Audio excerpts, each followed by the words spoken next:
ወልድ አስታረቀ። ለምሳሌ በሰው ላይ ዘላለማዊ ሞት ተፈርዷል አልተፈረደም? ተፈርዷል። ዘላለማዊ ምህረት ያስፈልገዋል አያስፈልገውም? ዘላለማዊ ፍርድ የፈረደ እግዚአብሔር ነው አይደል? ዘላለማዊ ምህረት ማድረግ የሚችለውስ ማን ነው? እግዚአብሔር። ምህረት የሚደረግለት ሰው። በቃ ሶስት ነገር አለ ማለት ነው። አስታራቂ፣ መታረቂያ፣ ታራቂ ነው ራሱ። አስታራቂ ስንለው መስዋዕት ሆነልን ዋናው ሐሳብ።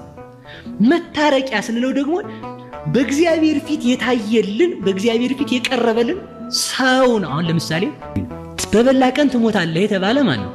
የሰው ልጅ። ካሳ ማቅረብ ያለበት ማን ነው? የሰው ልጅ፣ ሰው። ስለዚህ ሰው ደግሞ ካሳ ማቅረብ ይችላል አይችልም? ካልቻለ፣ ስለዚህ ሰው ካልቻለ ካሳው መቅረብ ያለበት በማን ወገን? በሰው ወገን። በሰው ወገን ማን ያቀርብ? መላክ አይችልም። ሰው ደግሞ ራሱ እግዚአብሔር ነው። በዚያም ላይ ቅድስና የለውም። ትሞታለህ የተባለ ሰው ስለሆነ መስዋዕት ማቅረብ ያለበት ሞትን ማሸነፍ የሚችል ነው ይላል። ትሞታለህ የተባለ ሰው ነው። ትሞታለህ በተባለበት መሞት አለበት። ሞት ግን ህይወት መስጠት። ስለዚህ እንደ ሰውነቱ ቤዛነት የሚባለው እንደ ሰውነቱ ምን ሆነ? መስዋዕት ሆነ። ያ ምን ሆነ? መታረቂያ ሆነን። ከማን ጋር? ከራሱ ጋር። እግዚአብሔር ይስጥልኝ። ብቻ መልሱ ብቻ። ለምን ከራሱ ጋር አለው? ለምሳሌ እሺ አሁን ተጣላን እኛ እንበለው ነው እንግዲህ። ከተጣላን ችግር ነው ለሚዲያ ሁሉ ማለት ነው። ተጣላን። ስንታረቅ ልባችን ነው የሚታረቅ፣ ቃላችን ነው የሚታረቅ፣ ህይወታችን ነው የሚታረቅ። በቃላችን ነው እርቆ። እሺ ቃል ሲታረቀን ማን ታረቀን? ልባችንም ህይወታችን።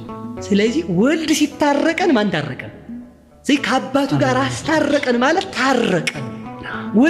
ወልድ የማን ቃል ስለሆነ? የአብ ቃል ስለሆነ። ወልድ ማን ስለሆነ? እግዚአብሔር ስለሆነ። ወልድ ሲታረቀን አብ ታረቀን። ለዚህ ነው ወልድ ነፃ ካወጣችሁ ነፃ ወጣችኋል አለ። ወልድ ማን ስለሆነ ነው? እግዚአብሔር ስለሆነ።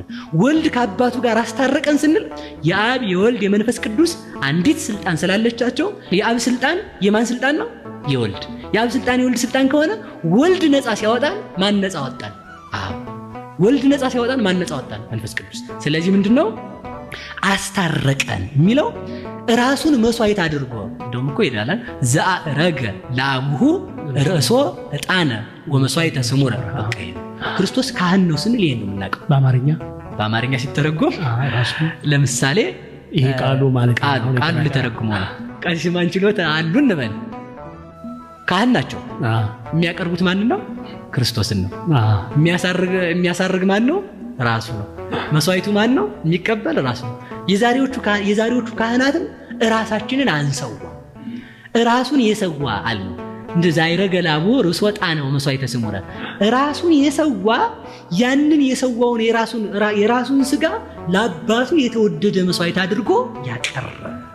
ከዛ በኋላ የተወደደ መስዋዕት አድርጎ ካቀረበ በኋላ ደግሞ ምን አለ? ድነት የሰጠ ደግሞ ራሱ ነው። ለምን?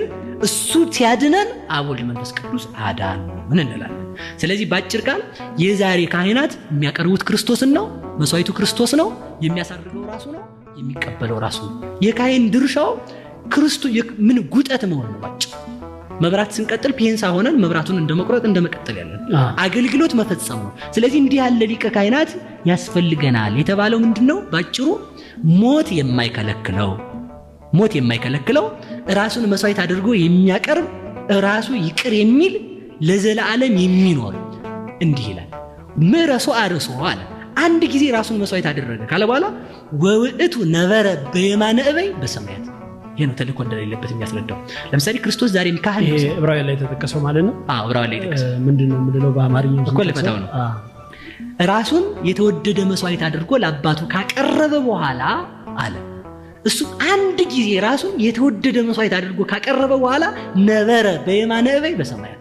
እበዩ በሰማያት፣ በሰማይ በአባቱ ቀኝ ተቀመጠ።